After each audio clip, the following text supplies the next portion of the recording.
graduated from law school and started his own law firm and ended up making a ton of money. And so he bought 5,000 acres around Malibu Lodge, around Malibu, in order to preserve the trees there, so nobody would cut down the trees. And he ended up building this huge lodge right up around the corner from the Young Life camp. And so we were kayaking, and we went around and we saw this lodge, and a friend of mine had heard of this eccentric guy named Bob, and bouncing down the stairs comes this guy named Bob, and Bob shouts out, "Hey, are you guys hungry?" And we kind of pull our kayaks up to the shore, and yeah, we kind of haven't eaten in a little bit. Maybe this guy's got food, and he's got this beautiful lodge, maybe he has a toilet. And so we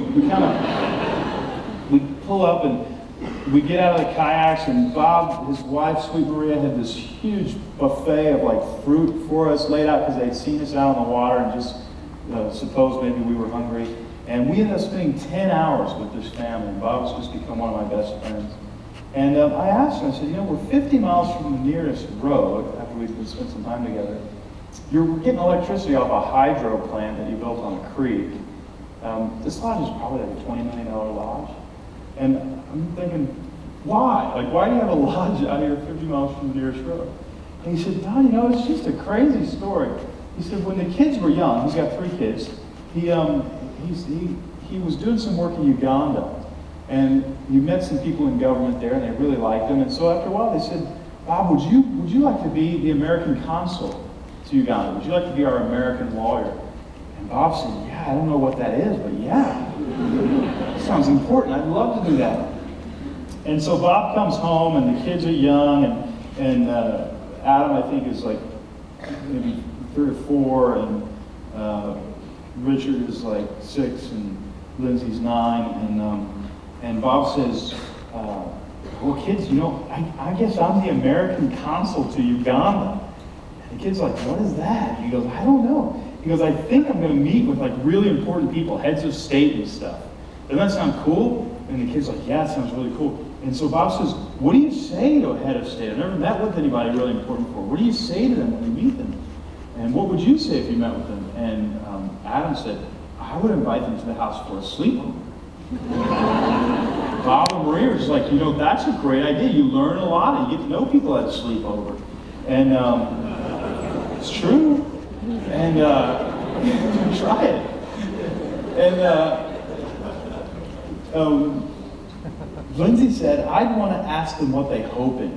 That's a great question, isn't it? And Maria and Bob were really inspired by that. But that's a great question. Richard, what would you do? He said, well, I want to interview, because Richard had been given a video camera, so he was making movies now. He's like, I want to interview. And Sweet Maria and Bob actually kind of went, why don't we do this? Why don't we just like write all the world leaders and ask them if they want to come over for a sleepover, and we can interview them and ask them what they hope in. They live in San Diego. And so they did it. And Bob said, look, kids, if any of the world leaders actually respond and they can't come over for a sleepover, but they'll grant us the interview, I'll fly you out. And so they wrote 1,500 world leaders. And this is like a guy who puts the butcher paper down and he just grabs the crayons, right? He's just going nuts, not afraid at all. Because he understands that God's just saying, do what you want, do what your heart desires, And so he said, so 29 world leaders out of the 1,500 or so world leaders, there were 29 world leaders actually write back and say, we'll grant you the interview. So Bob pulls his kids out of school, literally goes to school and says, I'm pulling my kids out of school. And the teacher says, I can't believe you would do this as a parent. Your kids aren't going to learn anything. Bob goes, I think they're going to learn a lot. And 29 world leaders, right? And pulls the kids out of school for a year, and they travel around the world and they meet with world leaders. And they brought like a key to his house in San Diego that was like gift wrapped. Anytime you want to come over for a sleepover, you can come over. So far, one world leader has come to San Diego for a sleepover with the Goff family. And just lovely kids. Isn't that neat? And so they interviewed all these world leaders, and then Bob was like, to the kids, Bob was like, well, we have all these relationships with these really important people. I mean, we really like these guys. These are our friends now. What do we do with these relationships? And the kids were like, we want to keep telling them about Jesus, because they were telling these world leaders about Jesus. And Bob goes, well, we can't really house them all in San Diego, and it's not really secure and all that stuff. So he built this lodge in order to interact with world leaders. He has no diplomatic credentials at all. This is this purple horse right there. You can't do that. Oh, yes, I can. God loves it. Watch. You know, and that's Bob. And so he has this amazing lodge, and world leaders come in and they talk about Jesus together. They do this every summer, and then Bob will actually draw up a peace treaty for each convening of world leaders, and they'll sign the peace treaty saying that they'll follow Jesus when there's conflict between their nations. Isn't that cool? I mean, this is just a guy who just goes, I'm going to do this. And I think that's the sort of freedom that we have in Christ, that when we actually, and I think maybe we've lost this ability to kind of dream, right?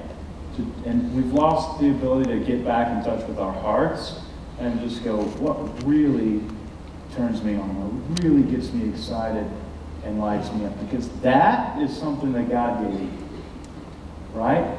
That is something that God gave you. And he teaches us what is good. So sometimes I say, God, what do you want me to do? He says, Don, what do you want? I say, I want to be a photographer at Mardi Gras. And he says, no. So there's guidance in there, in that whole thing. God says, no, don't ask again.